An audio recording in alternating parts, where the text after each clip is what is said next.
안녕하세요. 처음 만나는 고교학점제 강의를 진행할 서울대학교 김경범 교수입니다.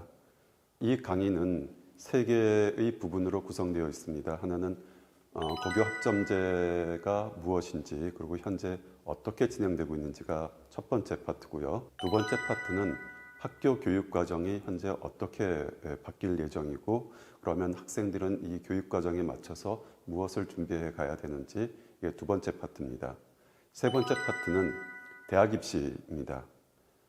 이미 정부가 예고한 바처럼 고교 학점제가 도입되고 새 교육 과정이 들어오면 대학 입시도 큰 변화를 맞게 됩니다. 이 변화에 맞춰서 지금 학생들은 어떻게 하나씩 준비해 가야 되는지 세 번째 파트에서 말씀드리겠습니다. 고교 학점제를 보는 관점이 여러 가지가 있습니다. 정부와 교육청에서 보고 있는 관점이 있고, 또 일선 학교에서 또는 선생님들이 이 학점제를 준비해가는 관점이 있고, 또 다른 하나는 학생과 학부모들의 관점이 있습니다. 이 처음 만나는 고교 학점제 강의는 서울런 프로그램으로 진행되고 있고, 이 사업은 서울시에서 학생들에게 좀 더 혜택을 주기 위해서 준비한 프로그램입니다. 그러니까 저도 역시 학생과 학부모들의 관점에 맞춰서 학점제가 무엇인지, 또 어떻게 준비해 가야 되는 것인지 말씀을 드리도록 하겠습니다. 고교 학점제는 학생들에게는 그렇게 복잡하지 않습니다. 특히 현재 시점에서 보면은 학생들의 준비 사항은 오히려 단순한 문제로 기결됩니다. 정부는 또는 학교는 고교 학점제를 만들어갈 때 굉장히 많은 노력을 해야 될 것이고, 그런 노력의 과정이 현재에서 기대되고 있는 상황과 지금 우리의 현실 사이에서 괴리가 있기 때문에 이것을 준비하는 데는 서로 많은 노력이 필요합니다. 학생들 입장에서 보면 이런 고교 학점제를 왜 해야 될까요? 또는 질문을 바꿔서 정부는 왜 고교 학점제를 시행하려고 할까요? 이렇게 보실 수 있습니다. 현재 고등학교 교육 과정은 6차 교육과정에서 7차 교육과정으로 2002년에 바뀌었고, 현재는 2015 교육과정이 진행 중에 있습니다. 그러면 6차에서부터 7차 교육과정의 변화가 뭐였냐면은 학생들의 과목 선택권을 확대하는 거였습니다. 2002년부터 고등학교 교육과정이 학생의 과목 선택권을 확대해 오고 있는데, 이게 거의 20년 동안 하나의 방향으로 계속 지속되고 있는 게 우리나라 고등학교 교육과정의 변화들입니다. 그러면 정부는 왜 이렇게 학생들의 선택권, 교과 선택권을 더 많이 늘리고 강화해야 된다고 생각했을까요? 고교 학점제를 추진하는 정부의 목적, 의도 이런 것과 연관이 있을 텐데, 크게 보면 이런 것 같습니다. 인구 문제입니다. 71년에 정부 통계가 잡혔는데, 공식적인 그때 태어난 학생들이 110만 명 가까이 됩니다. 작년에 26만 명 정도가 태어났습니다. 재작년에는 27만 명이 태어났습니다.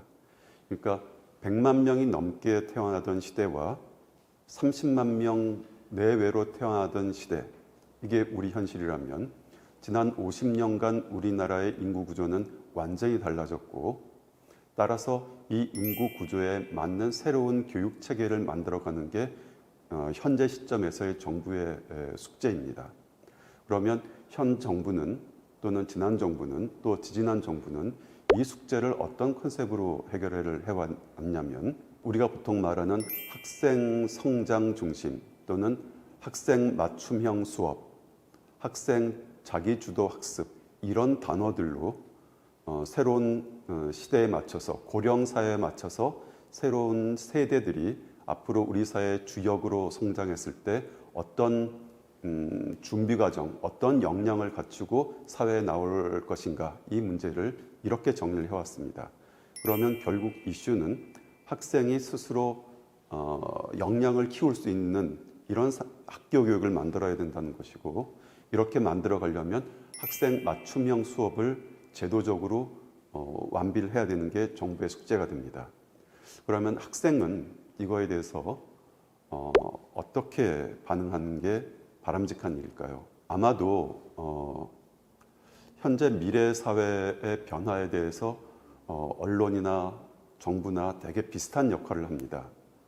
4차 산업혁명, 정보화, 그다음에 AI 이런 형태로 새로운 시대의 변화들이 있고 우리 사회가 고령 사회에 맞춰서 새로운 미래 사회의 산업 구조로 변화되는데 학교가 중심적인 역할을 하지 않으면 우리 사회의 전체적인 구조가 지금 학생들이 굉장히 큰 짐을 지게 되는 구조입니다. 다시 말하면 고령 사회 안에서 학생들이 윗세대들을 먹여 살려야 되는 그런 역할을 10년, 20년 뒤에 해야 되는데 그러면 학교 교육이 지금 학생들의 역량을 키워주지 않으면 우리 사회 전체가 다 가난해지는 이런 상황이 생긴다는 겁니다. 그래서 정부가 학생 맞춤형 교육, 학생 맞춤형 수업이라는 새로운 변화를 20년부터 시작하고 있고 현 정부가 이 변화에 대해서 이름을 붙인 것이 고교학점제이지 고교학점제가 갑자기 등장한 새로운 변화가 결코 아닙니다. 고교학점제는 정부는 이렇게 설명을 합니다. 고등학교 학생들에게 다양한 학습 기회를 보장해서 학생 성장 중심의 교육을 실현한다. 아주 심플합니다. 그러니까 고교학점제는 학생 입장에서 보면은 선택 과목이 폭이 넓어지는 겁니다.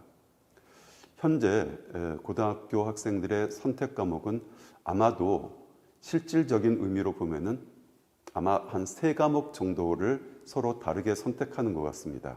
학교에 따라서 어떤 학교는 그거보다 많이 한 5개나 6개 과목까지 선택하기도 하고 어떤 학교는 한 2-3과목 선택하는 이런 현재 상황입니다.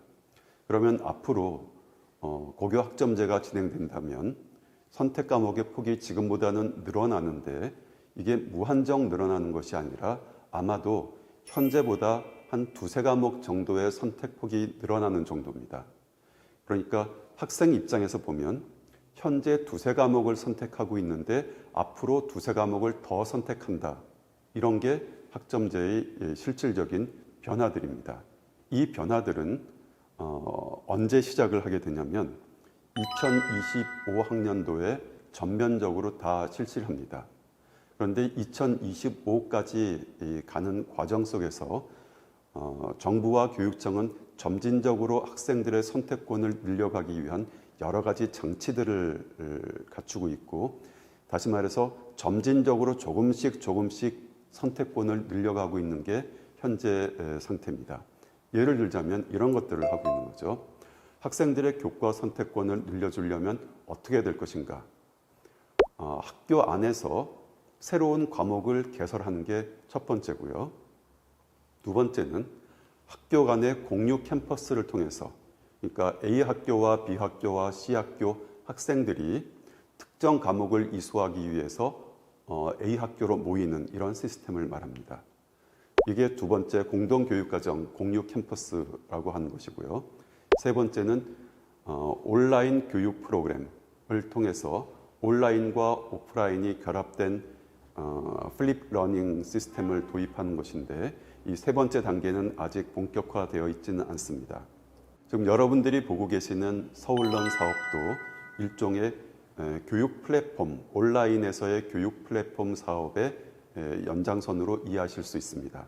서울시 교육청에서는 지금 학생들의 선택권을 넓히기 위해서 주로 무슨 일을 하고 있냐면 선생님들이 새로운 교육과정에 잘 적응하도록 도와주는 프로그램들을 계속 만들고 있습니다. 그리고 학생들은 이 프로그램에 아직은 많이 참여하고 있지는 않습니다.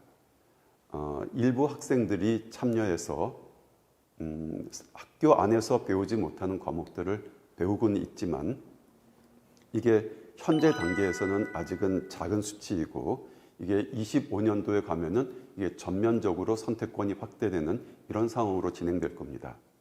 고교학점제는 이렇게 진행이 됩니다. 먼저 학교에서는 다양한 과목을 개설해야 됩니다. 학교에서 개설하는 과목이란 학교 안에서 운영되는 과목도 있고 학교 밖에서 운영되는 과목도 있습니다.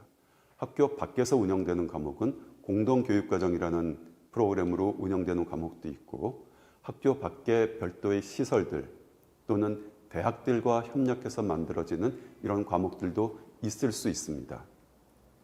경기 지역에는 이런 것들이 꿈의 대학이라는 이름으로 하고 있고 아직은 이 프로그램들이 모든 학생들에게 다 서울 학생들에게는 본격적으로 진행되고 있지는 않습니다. 학교가 다양한 과목을 개설하면 그 다음에는 학생들과 선생님들이 만나서 학생에게 너는 앞으로 무슨 공부를 하고 싶니? 앞으로 무슨 직업을 갖고 싶니? 또는 대학에 어떤 과를 가고 싶니? 라는 질문들을 기초로 그러면은 고등학교를 다니는 동안에 이런 과목을 듣는 것이 너한테 도움이 되겠다. 이런 진로와 학업 설계를 하는 상담 프로그램을 진행을 합니다. 그 다음엔 학생들이 자기가 만든 학습 계획에 따라서 수강 신청을 하게 되고 이제 그 수강 신청된 과목들의 수업들이 진행이 됩니다. 그런데 이 수업의 진행은 과거와 다른 형태의 수업들이 들어온다는 게 중요한 지점입니다. 예를 들자면 과거에는 선생님이 판서를 하고 일방적으로 교과 지식을 전달했다면 이제 새롭게 등장하는 이 선택형 수업에서는 학생들이 주도적으로 참여해서 자기가 배우고 싶은 것들을 스스로 배워가는 이런 형태의 새로운 수업들이 만들어지게 될 겁니다. 이런 형태의 수업들은 과거와 달리 이 상대평가 시스템에 의한 획일점 방식의 평가로 할 수가 없기 때문에 학생 한 명 한 명에 대한 평가 체계가 다시 바뀌어야 되는 겁니다. 그래서 이런 수업들은 수업의 평가, 즉 내신 성적 산출하는 방식이 달라지게 돼 있고 이 산출 결과에 따라서 이소되는 학생들은 ABCDE라고 하는 성취평가제에 의한 점수를 받게 되고 이수하지 못하는 학생들은 별도의 대체 이수 프로그램을 통해서 교과 학점을 이수하게 됩니다. 그리고 일정 기준이 통과가 되면 이른바 이제 졸업 학점을 채우게 되면 학생들은 고등학교를 졸업하고 이제 대학에 가는 이런 구조로 진행이 되게 됩니다. 현재 진행되고 있는 학교 간 협력 교육과정 또는 공유 캠퍼스는 되게 이런 과목들이 추진되고 있습니다. 사회교과, 과학교과, 소프트웨어 교과, 그다음에 제2외국어 교과 이렇게 네 종류로 진행되고 있는데 첫 단계니까 이렇게 진행되지만 특성화된 교육과정의 공유 캠퍼스가 점점점 다른 과목들로 확대되고 또 여러 과목들이 더 들어와서 학생들이 원하는 과목을 들을 수 있는 시스템을 갖추는데 현재 진행되고 있는 방식은 이른바 공유형이라고 하는 게 있고 거점형이라고 하는 게 있고 온라인이라고 하는 게 있습니다. 공유형과 거점형은 큰 단위의 문제입니다. 어떤 단위, 지역 단위 속에서 할 것인가 아니면은 서울시 전체 단위로 할 것인가의 특정 교과 프로그램을 어떤 단위의 학생들에게 적용할 것인가의 문제이고 온라인 교육 프로그램은 지금처럼 하고 있는 이런 강의 프로그램들이 온라인 교육 프로그램입니다. 현재 진행되는 온라인 교육 프로그램은 대개는 인강 형태로 진행을 하고 있고 쌍방향 소통을 하고 있지만 그것이 아직 원활하지는 않습니다. 그런데 온라인 교육 프로그램은 앞으로 어떤 방향으로 진행되게 될 거로 저는 예상하냐면 온라인에서 이런 수업과 오프라인에서의 학생들의 수업 참여, 그러니까 온라인과 오프라인들이 결합된 이런 형태의 수업으로 발전해 갈 거라고 저는 예상을 합니다. 또 당연히 그런 방향으로 가야 학생들의 선택권이 충분히 보장이 되고 단순하게 과목 선택권이란 차원을 넘어서 수업을 통해서 학생들이 자기가 배우고 싶은 과목을 스스로 배워갈 수 있는 이런 아주 중요한 역량과 기술을 배우는 기회가 될 겁니다. 교과 특성화 학교도 운영하고 있고요. 온라인 공동교육과정도 현재는 확대되고 있는 이런 추세에 있습니다. 콜라 캠퍼스라고 혹시 들어보셨는지 모르겠는데 현재 이 콜라 캠퍼스를 통해서 수강 신청을 하고 학생을 모읍니다. 수업 플랫폼은 교실 온닷이라는 플랫폼을 활용하는 것을 원칙적으로 하고 있습니다. 현재는 이런 프로그램들이 진행되고 있고 서울시 내에서는 각 지역교육청 단위의 별도 프로그램들도 진행하고 있습니다. 고교학점제가 선택 과목의 확대를 얘기한다면 이 중에서 학생들에게 제일 중요한 질문은 또는 학생들이 생각해야 될 것은 저는 한 가지 질문에 대한 답을 스스로 찾아야 됩니다. 그 질문이 뭐냐면 학생들은 왜 그 과목을 선택하는가 또는 선택해야 하는가 또는 선택하고 싶을까 이런 문제입니다. 그러니까 이렇게 보시면 됩니다. 밥상 위의 음식들을 지금보다 더 많이 차려놨는데 내가 그 중에서 무엇을 고를지를 내가 스스로 알아야 된다는 겁니다. 그러면 어떻게 하면 내가 이것을 알 수 있을까요? 그 출발점은 이런 질문이 될 겁니다. 나는 무엇을 배우고 싶은가? 어쩌면 나는 배우고 싶은가, 배우고 싶지 않은가? 여기서부터 출발을 해야 되는지도 모릅니다. 내가 무엇을 배우고 싶은지를 학생이 알아야 그 다음에 무엇을 선택할지를 알 텐데 우리는 현재 학교 교육을 통해서 내가 무엇을 배우고 싶은지를 잘 익히지 못합니다. 또 학교 교육을 통해서 내가 무엇을 배우고 싶다면 그것을 어떻게 배워가야 되는지, 다시 말하면 우리가 자기주도 학습이라고 얘기는 하지만 자기주도 학습이란 것을 학생이 어떻게 해야 되는지 학교 교육을 통해서 훈련을 받고 배우고 있지 않다는 겁니다. 그러니까 과제는 아주 굉장히 큰 과제인 거죠. 큰 과제지만 결국 돌아가자면 질문은 다시 반복하지만 한 가지입니다. 학생은 왜 배우고 싶은가? 무엇을 배우고 싶은가? 이 질문에 대한 답을 찾는 것이 중요합니다. 고교 학점제가 현재도 진행하고 있고 지금 중학교 1학년 학생들이 대학을 갈 때는 완전하게 고교 학점제 시스템으로 적용이 될 텐데 그러면 이때 학생들이 무엇을 준비해야 되냐면 무슨 과목을 들으면은 또는 어떤 과목을 들으면 대학 입시에 유리한가 불리한가가 아니라 나는 무슨 과목을 좋아하고 무슨 과목을 공부하고 싶은가. 내가 뭔가 공부하고 싶은 과목이 없다면 내가 공부하고 싶은 것은 무엇인가. 내가 공부하고 싶은 과목이 또는 공부하고 싶은 내용이 국어, 영어, 수학, 사회, 과학이 아니라도 내가 무엇을 공부하고 싶은지에 대한 확실한 자기 생각들을 갖고 있는 것이 그게 중요한 일입니다.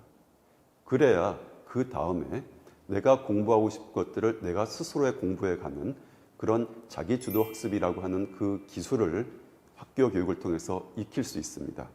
내가 공부하고 싶은 것을 알고 내가 공부하고 싶어 하는 것들을 익힐 수 있는 기술을 갖고 있으면 이제 그 학생은 펼쳐진 상 위에서 음식들을 자기가 원하는 대로 골라갈 수 있는 충분한 준비가 되어 있는 겁니다. 그러니 학생 여러분들은 고교 학점제가 뭔가 큰 변화가 올 거라고 언론도 얘기하고 선생님들도 얘기하지만 그런 게 중요한 게 아니라 결국은 내가 무엇을 하고 싶은지 또는 내가 무엇을 공부하고 싶은지가 중요하다는 사실을 잊으면 안 됩니다. 이게 고교 학점제에 접근하는 학생들의 출발 지점입니다. 네, 고맙습니다.